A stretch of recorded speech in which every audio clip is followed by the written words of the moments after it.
sweeties, how are you doing? Welcome to Nanyacim. If this is your first time of coming across this channel, sweetheart, kindly smash the subscribe button and turn on the notification so you get notified each time I upload, and please give this video a thumb up.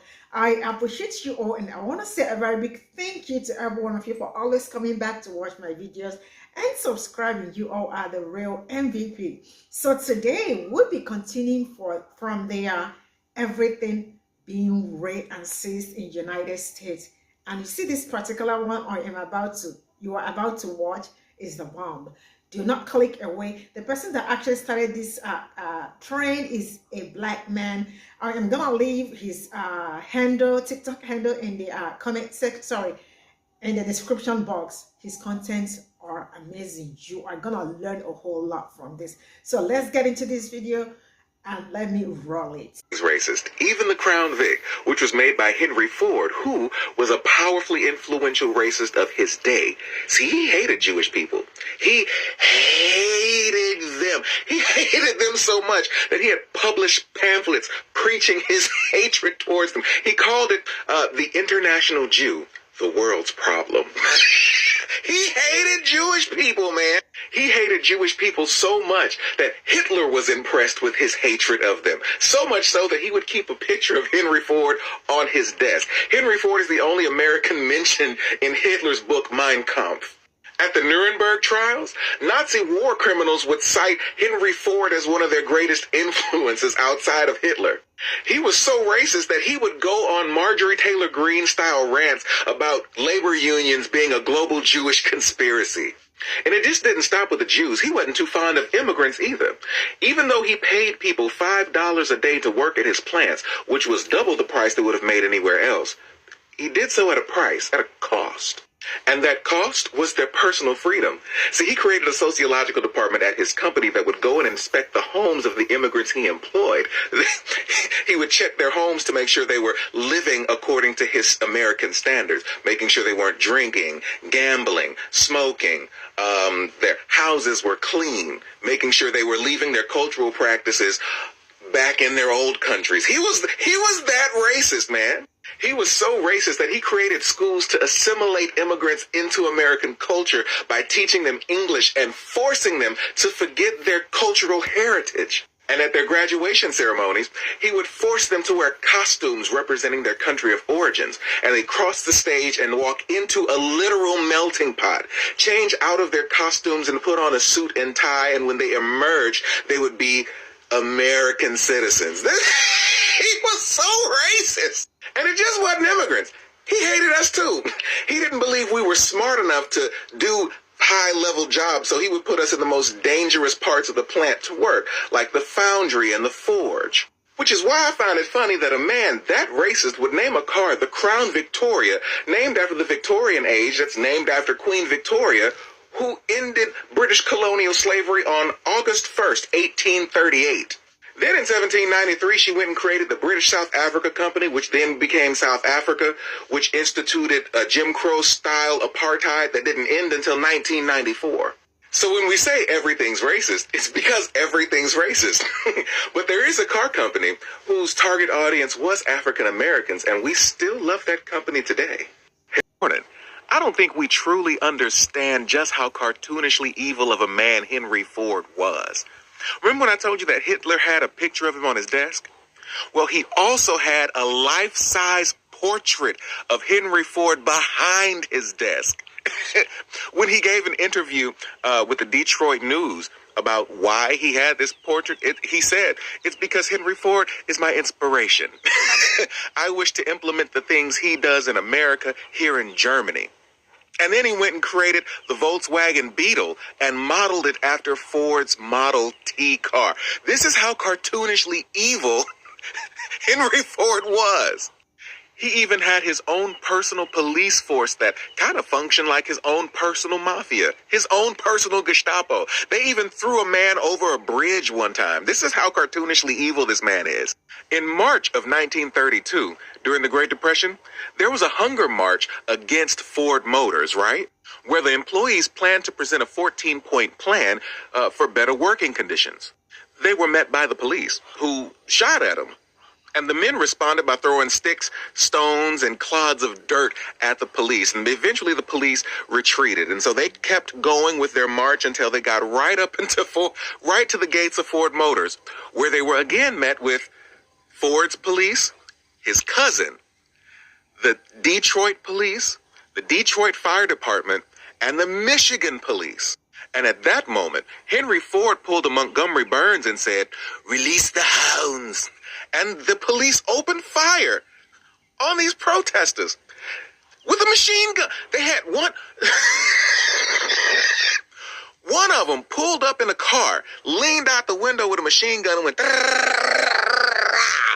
4 people were killed and more than 60 people were injured. Now, this is just how cartoonishly evil the man is. He hated cities. He didn't like cities at all. And because he was one of the largest employers in Detroit, he separated 2 cities by race. Dearborn, where he was from, was for his white employees, and Inkster was for the black employees. They called it Inkster because it was full of black people. Get this. The man went to Brazil and bought hundreds of acres of land to create his own rubber plantation. He called it Fordlandia. It failed in 1934. He created the 5-day, 40-hour work week and the weekend. Now, as cartoonishly evil as that man was, he, like Montgomery Burns, did some good things too. But you'll never believe what he did. Published pamphlets preaching his hatred towards them. He called it So here's another fact. Henry Ford's Dearborn was so anti-Semitic that it reprinted the Protocols of the Elders of Zion, which Pennsylvania Congressman Louis T. McFadden read avidly and then spouted off anti-Semitic conspiracy theories in front of Congress. This happened in the 1930s, and as the 30s ended up progressing, McFadden ended up influencing enough congressmen to believe that the Jewish people were pushing the United States to another war with Europe for the sole reason that they would benefit from war profits. Understand just how cartoonishly evil of a man Henry Ford was. Funny story that's not so funny. So my family has always known that Henry Ford and the Ford Motor Company is evil as fuck. Want to know why? So my great-grandfather, my grandfather's father, moved here from Romania. Like, came, did the immigration thing, brought his family, because he was an engineer. Yeah.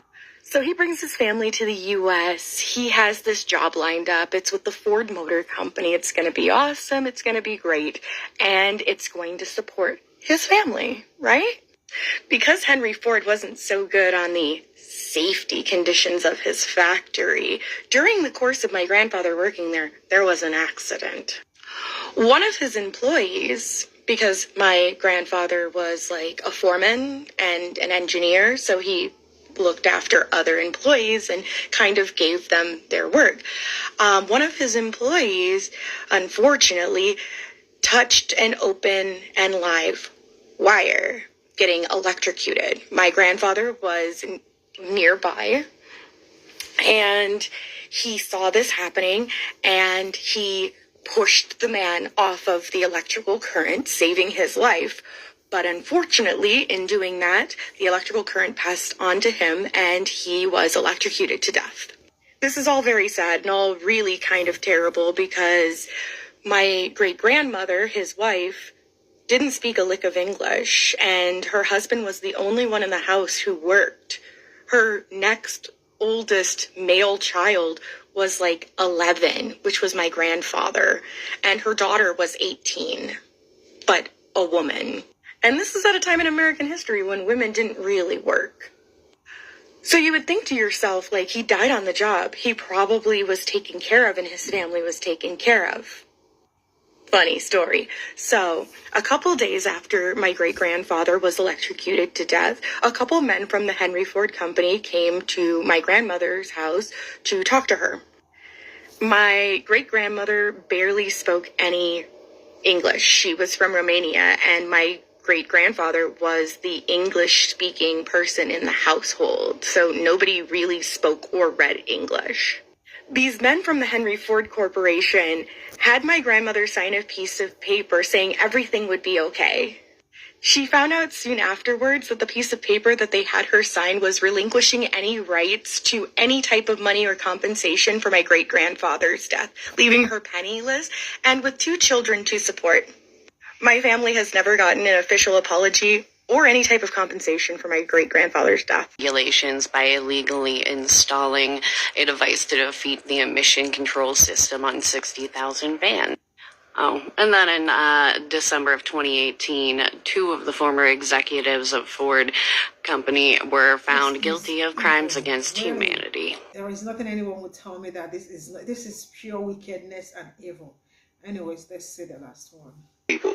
He hated them. Absolutely right. Henry Ford hated Jewish people. But it's interesting to note that his anti-Semitism didn't come from nowhere. It's really fascinating to get down to the influences that led him to publish the series of articles that you mentioned, The International Jew, The World's Problem. In 1903, a Russian newspaper published The Protocols of the Elders of Zion, which was a completely fabricated pamphlet that talked about secret plans that Jews had to take over the world through economic control, media control, and religious conflict, which are anti-Semitic tropes that live on today. After the Russian Revolution of 1917, the protocols were taken west and translated into a bunch of languages, including English, and it landed in the lap of one Henry Ford. And just a year after Ford started publishing his articles, the London Times presented proof that the protocols were a, quote, clumsy plagiarism of a French satire that didn't even mention Jews. I mean, we absolutely learn every day, and I have truly learned a lot from this. Let me know what you all think in the comment section. If you have more to say about this, why not feel free to say that in the comment section. I will be reading your comments. This is where I am gonna draw the curtain. See you all in my next video. Bye for now.